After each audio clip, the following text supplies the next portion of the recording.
సుమన్ టీవీలో మీ business promotions కోసం ఈ కింది నెంబర్ను సంప్రదించగలరు.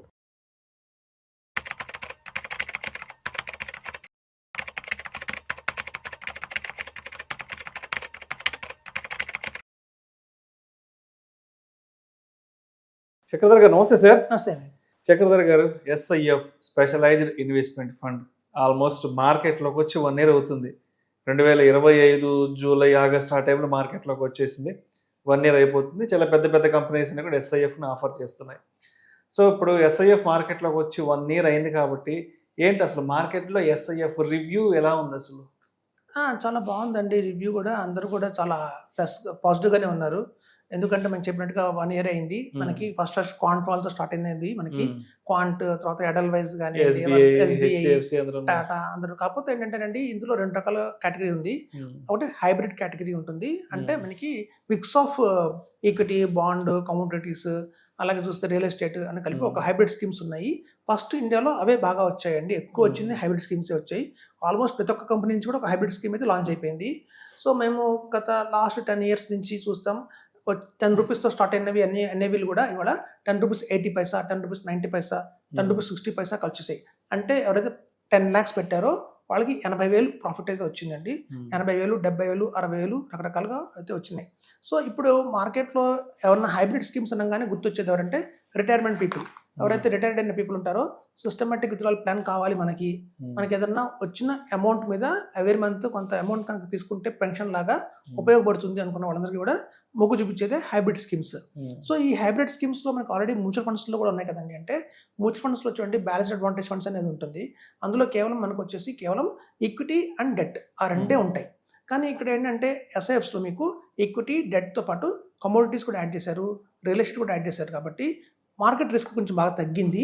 అట్ ద సేమ్ టైం కొంచెం రిటర్న్స్ కూడా కొంచెం కంపారిటివ్లీ బాగానే వస్తున్నాయి. మనం last year balance advantage funds returns తీసుకున్నా కంపేర్ చేస్తే ఎస్ఐఎఫ్స్తో ఉన్న హైబ్రిడ్ స్కీమ్స్ తోటి మనకి హైబ్రిడ్ స్కీమ్స్ కొంచెం ప్రామినెంట్ టెండెన్సీస్ అయితే బాగా ఇచ్చినాయండి. అలాగే మనకి అగ్రెసివ్ హైబ్రిడ్ ఫండ్స్ తీసుకున్నప్పుడు మ్యూచువల్ ఫండ్స్లో కూడా ఇది బెటరే. ఈవెన్ ఫండ్ మేనేజర్లు చెప్తున్నారు మ్యూచువల్ ఫండ్స్ ప్లస్ అంటున్నారు ఎస్ఐఎఫ్స్ని. ఇంకో రకంగా చెప్పాలంటే అది ఓల్డ్ సిలబస్, ఇది ఎస్ఐఎఫ్ అనేది న్యూ సిలబస్. సో ప్రతి ఒక్క మీకు తెలుసు ప్రతి గవర్నమెంట్ కూడా టైం సిలబస్ మారుస్తూ ఉంటుంది. అలాగే security exchange board of India కూడా మనకి మ్యూచువల్ ఫండ్స్ లో ఏవైతే లోటుపాట్లు ఉన్నాయో వాటిని సరిచేస్తూ వచ్చిందే ఎస్ఐఎఫ్. సో చూడండి ఎస్ఐఎఫ్ లో ఉన్న చాలా మంది తెలుసు డెరివేటివ్స్ అనేది ఒక పార్ట్ ఉంది. ఒక 20% మనకి అది వెయిటేజ్ ఇస్తుంది. ఆ రిటర్న్స్ లోనూ అదే మనకి హెల్ప్ఫుల్ అవుతుంది. ఈవెన్ మార్కెట్ డౌన్ లో కూడా ఒక ప్రొటెక్షన్ లాగా ఉంటుంది. సో ఎవరైతే ప్రొటెక్షన్ కోరుకుంటారో డౌన్ సైడ్ మార్కెట్లో చూసాం లాస్ట్ 1.5 year నుంచి మార్కెట్ బాగా పడిపోయింది. చూస్తుండగానే చాలా ఫండ్స్ కూడా కొంచెం పానిక్ సిచ్యువేషన్కి గురైనాయి, నెగిటివ్ బాగా ఇచ్చాయి. మనం మార్కెట్ పడుతున్నప్పుడు ఇంకా వీళ్ళు ఫర్దర్గా ఎస్డబ్ల్యూ ప్లాన్ కింద ఇంకా కట్ చేస్తున్నారు కాబట్టి అటు యూనిట్స్ పడ్డాయి, ఇటు మార్కెట్ పడింది, వాల్యూ పడింది, చాలా గందరగోళంగా తయారైంది. సో ఇక్కడ ఎస్ఐఎఫ్స్లో ఏంటంటే కొంచెం ప్రొటెక్షన్ అనేది దొరుకుతుంది. సో మేమందరూ చెప్పేది ఏంటంటే మీరు ఎస్ఐఎఫ్స్లో ఇవాళ సిస్టమేటిక్ విత్డ్రాయల్ ప్లాన్స్ ఎవరైతే కోరుకుంటున్నారో వాళ్ళు ఇన్వెస్ట్మెంట్ చేయండి. ఒక్క 1 year ఆగండి. అప్పుడు షార్ట్ టర్మ్ క్యాపిటల్ గెయిన్స్ తీసుకోవడానికి పడదు. ఆ వచ్చిన అమాంతం రిటర్న్స్ ఏవైతే ఉంటాయో 1 yearలో మీరు వాటిని విత్డ్రా చేసుకోండి అని చెప్తున్నామండి. అదొక మంచి సలహాగానే బాగుంది. మార్కెట్లో రిస్క్ తగ్గించాము. అలాగే చూస్తే నెక్స్ట్ వచ్చే ఆప్షన్ అంటే ఈక్విటీస్. సో మనకి చూస్తే ఈక్విటీస్లో మనకు ఎక్స్ టాప్ 100 అంటున్నారండి. ఎక్స్ టాప్ 100 అంటే ఏంటంటే లార్జ్ క్యాప్ వదిలేసి కేవలం mid cap and small cap మీద మాత్రమే వాడు ఇన్వెస్ట్మెంట్ చేస్తారు. మనకు తెలుసు గత 15 సంవత్సరాలు 20 సంవత్సరాలు డేటా తీసుకుంటే కూడా ఏమైనా మ్యూచువల్ ఫండ్స్లో రిటర్న్స్ ఏమైనా బాగా ఇచ్చినవి ఏమైనా ఉన్నాయి అంటే మాత్రం అది mid cap and small cap మాత్రమే. సో ఇక్కడ ఏంటంటే లక్కీగా mid cap and small cap కాంబినేషన్లో వచ్చిందండి ఎస్ఐఎఫ్లో. మనకి మ్యూచువల్ ఫండ్స్లో mid cap and small cap combination లేదు. లార్జ్ అండ్ మిడ్ క్యాప్ ఉంది తప్ప mid cap and small cap combination లేదు. ఇక్కడ ఎస్ఐఎఫ్లో ఉన్న బ్యూటీ ఏంటంటే mid cap and small cap కాంబినేషన్తో వచ్చింది. అయితే మనందరూ తెలుసు మనకి మ్యూచువల్ ఫండ్స్లో ఒక ఫార్ములా ఉంటుంది 15x15 = 1 crore అని చెప్పుకున్నాము. 15 years పాటు ఎవరైతే 15,000 రూపీస్ ఎస్ఐపి వేసుకుంటూ వస్తారో వాళ్ళకి 15% రిటర్న్ వస్తే కనుక 1 crore వస్తుందని. అలాంటి ఫార్ములాని మనకి ఎస్ఐఎఫ్లో ఏంటంటే 10x10 × 10 = 1 crore చెప్తున్నామండి. సో ఇక్కడ 10x10 ఏంటంటే ముందు 10 lakhs పెట్టాలి. ఎస్ఐఎఫ్లో మినిమం 10 lakhs కాబట్టి 10 lakhs పెట్టాలి. పెట్టిన తర్వాత ఎవ్రీ మంత్ 10,000 రూపీస్ ఎస్ఐపి కనుక వేసుకుంటూ వస్తే 10,000 రూపీస్ ఎస్ఐపి వేసుకుంటూ వస్తే కేవలం 10 years 6 months కి 1 crore వస్తుందండి. సో ఇక్కడ మీకు టెన్యూర్ తగ్గింది ఎస్ఐఎఫ్ వల్ల. సో ఇది ఒక ప్లస్. చాలా మంది దీనికి చాలా మొగ్గు చూపిస్తున్నారు. సో ఈవెన్ ఒక 5 yearsలోనే మనకి 1 crore కావాలి అన్నా కూడా 30 lakhs ఇన్వెస్ట్మెంట్ చేసి మళ్ళీ 30,000 రూపీస్ ఎస్ఐపి కనుక వేసుకుంటూ వస్తే వాళ్ళు వితిన్ 5 yearsలోనే 1 CR వస్తుందని చెప్తున్నాము. సో ఇట్లాంటివన్నీ కూడా మనకి ఏంటంటే షార్ట్ టర్మ్. చూడండి చాలా మంది మా దగ్గరికి మ్యూచువల్ ఫండ్స్లో వచ్చే వాళ్ళందరూ కూడా మేము లాంగ్ టర్మ్ అనగానే పారిపోయేవాళ్ళు. సార్ నేను ఆల్రెడీ 45 years వచ్చాయి, నాకు లాంగ్ టర్మ్ అంటే ఇంకా 60 ఏళ్ళు వస్తాయి, నేను కట్టలేను, అంతకాలం నేను వెయిట్ చేయలేను, మా పిల్లలందరూ ఇంటర్మీడియట్ చదువుతున్నారు, వాళ్ళ 5 ఏళ్ళు పెళ్ళిళ్ళు చేద్దాం అనుకుంటున్నాము. సో ప్రతి ఒక్కళ్ళు ఏంటంటే మనీ ఉంటున్నాయి అందరి దగ్గర, టైం ఉండట్లేదు. ఎందుకంటే ఈక్విటీ మీద రిలైజ్ అయింది చాలా లేట్గా రిలైజ్ అయ్యారు. సో ఎవరైతే లేట్గా రిలైజ్ అయ్యారో వాళ్ళందరికీ కూడా ఎస్ఐఎఫ్స్ ఒక మంచి ఆప్షన్ చెప్పొచ్చు. ఎందుకంటే షార్ట్ టర్మ్లోనే కొంచెం మంచి వెల్త్ క్రియేట్ చేసి చెప్తున్నాను ఇక్కడ. సో అట్లాంటి ఆప్షన్స్ అన్ని మనకి ఇందులో అవైలబిలిటీలో ఉన్నాయి. సో కాబట్టి ఏంటంటేనండి ఎస్ఐఎఫ్స్లో కూడా మనం చెప్తున్నాం, ఒక ఎస్ఐఎఫ్లో మనం 10 lakhs పెట్టిన తర్వాత ఎప్పుడైతే ఒక 4.5 years 5 yearsలో 20 lakhs అవుతుందో అందులో 10 lakhs మళ్ళీ వేరే ఎస్ఐఎఫ్కి వెళ్ళండి. ఈవెన్ ఎస్ఐఎఫ్లో కూడా మనకి ఏంటంటే కొన్ని స్ట్రాటజీస్ డిఫరెంట్ ఉన్నాయి. కొన్ని కంపెనీస్ ఒక స్ట్రాటజీ ఫాలో అయితే కొన్ని కంపెనీస్ వేరే స్ట్రాటజీ ఫాలో అవుతారు. కాబట్టి ఒక డైవర్సిఫికేషన్ చేసుకుని చెప్తున్నాం. అలాగే మీకు ఇంకో మంచి ఆప్షన్ ఏంటంటే ఫ్లెక్సీ క్యాప్ మోడల్ ఉంది ఇందులో. దాన్నే ఈక్విటీ లాంగ్ షార్ట్ ఫండ్ అంటారండి. ఇప్పుడు కొత్తగా కూడా మనకి ఇన్వెస్కో వాళ్ళు ఇవాళ క్లోజ్ అవుతుంది ఆ ఫండ్, వాళ్ళు ఈక్విటీ లాంగ్ షార్ట్ ఫండ్లో వచ్చారు. అలాగే మీకు బంధన్ చూడండి, అందరూ ఒక మంచి పర్మనెంట్ ఫండ్ హౌసెస్. మ్యూచువల్ ఫండ్స్లో అయితే స్ట్రాంగ్ ఫండ్ హౌసెస్ ఉన్నాయో బంధన్, ఇన్వెస్కో, ఎడల్వైజ్ వాళ్ళందరూ కూడా ఎస్ఎఫ్స్ రన్ చేస్తున్నారండి. ఎవరికైతే గణనీయంగా ఒక 30 సంవత్సరాల ఎక్స్పీరియన్స్ ఉందో వాళ్ళే ఎస్ఎఫ్స్ రన్ చేస్తున్నారు. కాబట్టి ఇందులో మనకి కొత్తగా వచ్చాయి అనుకోకర్లేదు. దీని ఫండ్ మేనేజర్లు ఎవరైతే ఉన్నారో వాళ్ళు ప్రామినెంట్గా మంచిగా రోల్ ప్లే చేసిన వాళ్ళే ఉన్నారు మ్యూచువల్ ఫండ్స్లో. సో కాబట్టి ఇందులో మేము చూసామంటే రిటర్న్స్ కూడా బాగా వస్తున్నాయి. సో ఇందులో ఫ్లెక్సీ క్యాప్ కావాలనుకున్న వాళ్ళందరూ కూడా లాంగ్ షార్ట్ ఫండ్కి వెళ్ళొచ్చు, ఈక్విటీ లాంగ్ షార్ట్ ఫండ్కి. అలాగే మిడ్ క్యాప్ స్మాల్ క్యాప్ కావాలందరూ అనుకున్న వాళ్ళందరూ కూడా ఇందులోకి వెళ్ళిపోవచ్చు, మనకి ఎక్స్ టాప్ 100లోకి అని చెప్తున్నాము.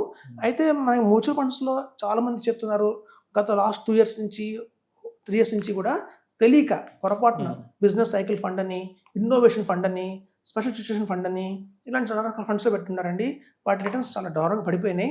కొన్ని మైనస్లో ఉన్నాయి, కొన్ని ఇప్పుడు పాజిటివ్గా వస్తున్నాయి, ఇప్పుడు పాజిటివ్గా వస్తున్నాయి. సో మీకు మ్యూచువల్ ఫండ్స్లో స్మాల్ క్యాప్ మిడ్ క్యాప్ని కదిలించకుండా వేరే ఏదన్నా ఉన్నాయి మీ దగ్గర ఫండ్స్ ఉంటాయి, అది మొమెంటమ్ ఫండ్స్ కావచ్చు, ఇండెక్స్ ఫండ్స్ కావచ్చు, ఈటీఎఫ్స్ కావచ్చు, ఇట్లాంటివన్నింటినీ తీసేసి ఎస్ఐఎఫ్స్ మూవ్ అయిపోండి. ఎస్ఐఎఫ్లో మీకు పర్మనెంట్గా మంచి రిటర్న్స్ అయితే వస్తాయని చెప్తున్నాను. అండ్ అదేవిధంగా ట్యాక్సేషన్ ఎలా ఉంటుంది ఎస్ఐఎఫ్కి? మనకి ఇది as good as mutual fund లాగానే ఉంటుందండి. సేమ్ మ్యూచువల్ ఫండ్ లాగానే long term capital gain tax వచ్చేసి 12.5% ఉంటుంది. 1 year అండ్ అబౌవ్. మనకి 1 year లోపు కనుక short term capital gain tax కనుక బుక్ చేస్తే కనుక 20% అయితే ఉంటుంది. సో టాక్సేషన్ పాయింట్ ఆఫ్ వ్యూలో అయితే ఎటువంటి పరిస్థితుల్లో మనకి రెండు ఒకటేనండి, మ్యూచువల్ ఫండ్స్లో అలాగే ఎస్ఐఎఫ్లో కూడా.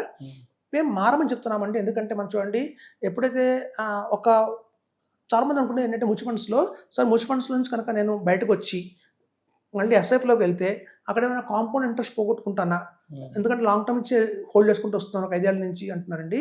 చూడండి, మనం ఒక బస్సు వదిలేసి ట్రైన్ ఎక్కుతున్నాం. సో బస్సు నుంచి ట్రైన్ ఎక్కుతున్నప్పుడు మనకి ఏం నష్టం జరగదు, ఎందుకంటే బస్సు స్పీడ్ కంటే ట్రైన్ ఇంకా బాగా స్పీడ్కి వెళ్తుంది. కాబట్టి మనం ఎప్పుడైతే బస్సు దిగి ఒక అట్ల బండి ఎక్కామనుకోండి, ఒక ఆటో ఎక్కామండి, అది తప్పు. సో మనం ఎప్పుడైతే మ్యూచువల్ ఫండ్స్ నుంచి దాని నెక్స్ట్ బెస్ట్ ఎస్ఐఎఫ్ మూవ్ అవుతున్నాం కాబట్టి మనం కాంపౌండ్ ఇంట్రెస్ట్ ఏం కోల్పోవట్లేదు. అక్కడి నుంచి ఆ వాల్యూని మనం మారుస్తాం కాబట్టి ఎస్ఐఎఫ్స్లోకి, అక్కడి నుంచి అది పుంజుకుంటుంది. సో కాబట్టి కాంపౌండ్ ఇంట్రెస్ట్ ఎటువంటి పరిస్థితుల్లో మనం నష్టపోవని చెప్తున్నాను. సో మనం అలాగే ఒక్కొక్క మ్యూచువల్ ఫండ్స్లోనే ఉండకుండా మనం చూడండి, చాలామంది నేను అడుగుతుంటాను క్వశ్చన్, మీరు ఏదన్నా ఫ్యాక్ట్ షీట్ చూసారా? చాలామంది బ్లైండ్గా ఇన్వెస్ట్మెంట్ చేస్తారు, కానీ మ్యూచువల్ ఫండ్స్లో ఆ ఫండ్లో వాళ్ళు పెట్టిన ఫండ్ ఎక్కడికి వెళ్తుందని చూడరండి.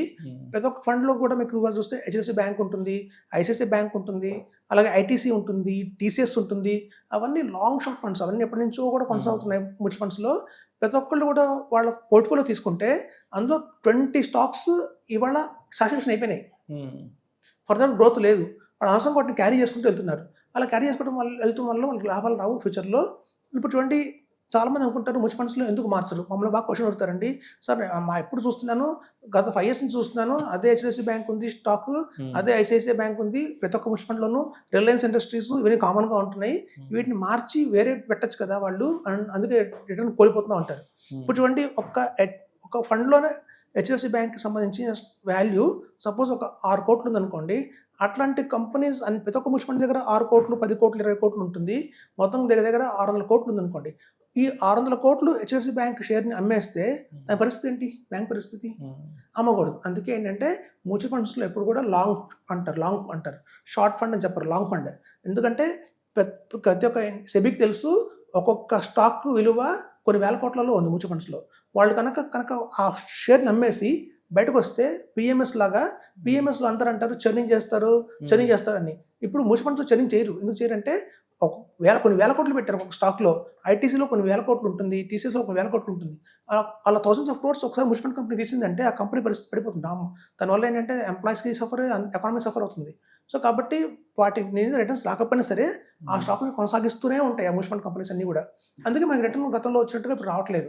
సో కాబట్టి మ్యూచువల్ ఫండ్స్లో కంటే కూడా ఎస్ఐఎఫ్స్ కొత్తగా వస్తున్నాయి కాబట్టి ఇప్పుడున్న ఇప్పుడున్న మార్కెట్ కండిషన్స్ ప్రకారం వాళ్ళు స్టాక్స్ పిక్ చేస్తున్నారు కాబట్టి మీకు రాబోయే రోజుల్లో మంచి రిటర్న్స్ వస్తాయని చెప్తున్నారు. Right sir. Thank you so much Chakradhar గారు. థ్యాంక్స్ అండి.